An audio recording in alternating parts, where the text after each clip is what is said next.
So we've thought about some of the mechanics of comparisons, some of the good in comparisons, and some of the bad in comparisons.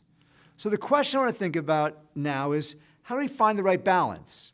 So we know that comparisons can motivate us, and that can be very constructive, but they can also create resentment and make us perfectly miserable. How do we find that balance? We want to be motivated, but satisfied. And here are some key rules. One, we want to think about favorable comparisons, that is, comparisons where we look down at people that haven't accomplished quite as much. We can do this, for example, by volunteering or helping out people in need. By doing that, it'll make us happier. So one way to make ourselves happier is to engage in these downward comparisons. Another thing to think about is how unfavorable comparisons can motivate us.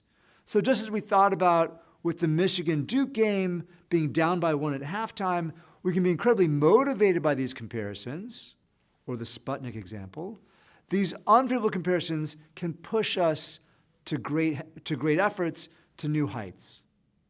So favorable comparisons can make us happier, unfavorable ones can motivate us, but they can both do things that aren't as good, like making us dissatisfied or less motivated.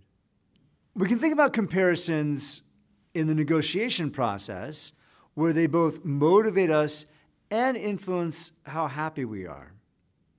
You could think, for example, in a negotiation, you might have some target, some aspiration, somewhere you're trying to hit. And you can think about your reservation price, the least to be willing to accept. So you have something up high that can motivate us and push us hard, and something lower, a reservation price, that can make us, in comparison, happy. That is, in a negotiation, we're not going to get everything we wanted most of the time. So we're going to fall short of our target, and we're likely to get something better than our alternative, what our reservation price is, and so we're going to end up somewhere in the middle. Now, it depends on where we focus. If we focus people's attention on targets, if we're focused on that target, we're going to be more motivated, but less satisfied. If we focus on our reservation price, we're going to be less motivated, but more satisfied. In fact, that's exactly what happened. So here in this study that Adam Galinsky and his colleagues ran, people who focused on targets ended up doing better than people who focused on their alternatives, their reservation price. But people who focused on their target were less satisfied than people who focused on their reservation. So here we can think about trying to use comparisons to our advantage. So during the negotiation process, we like to focus on our targets, but then afterwards, we like to think about our reservation price, and that can make us more satisfied. So we want the benefits of that higher motivation, as well as the benefits of feeling more satisfied, and that can involve shifting our attention. Okay. So that's how we can think about comparisons in negotiations. But it's not just negotiations, it happens more broadly. And here's another funny puzzle. We think about the benefit of graduating in a recession. Now, why should there be a benefit? If you graduate in a recession, it's actually harder to find a job. And if you do find a job, it's likely to be less highly compensated. And actually, people have studied the effects of graduating in a recession are long-lasting. So you end up with a lower starting salary, and that follows you for a long time. But what's the benefit?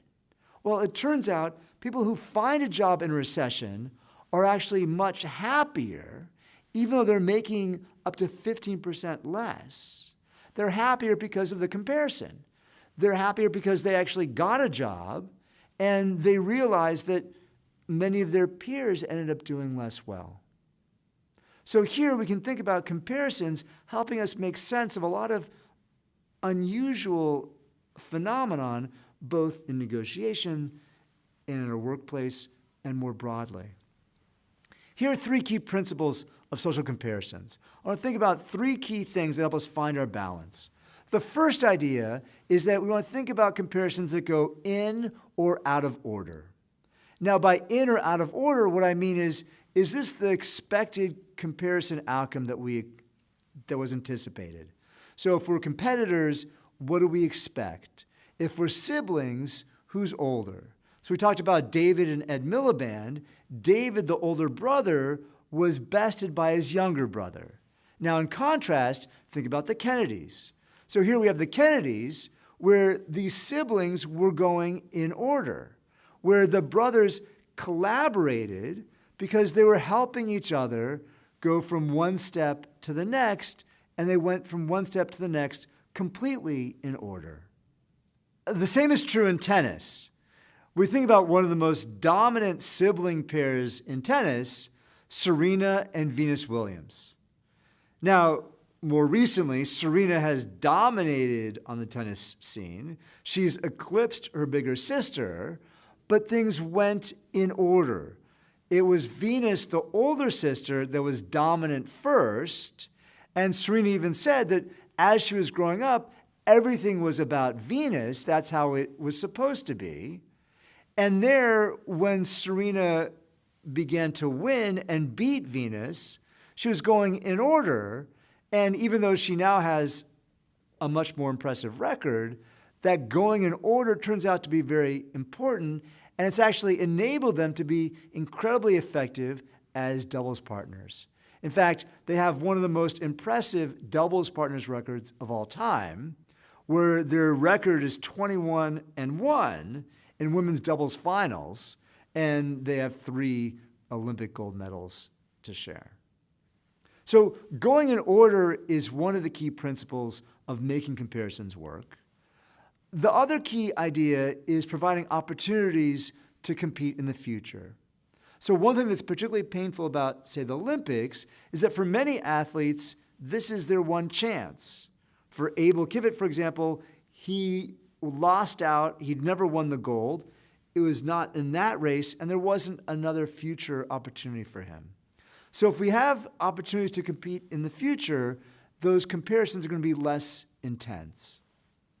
The third key principle is to think about the perspective of other people.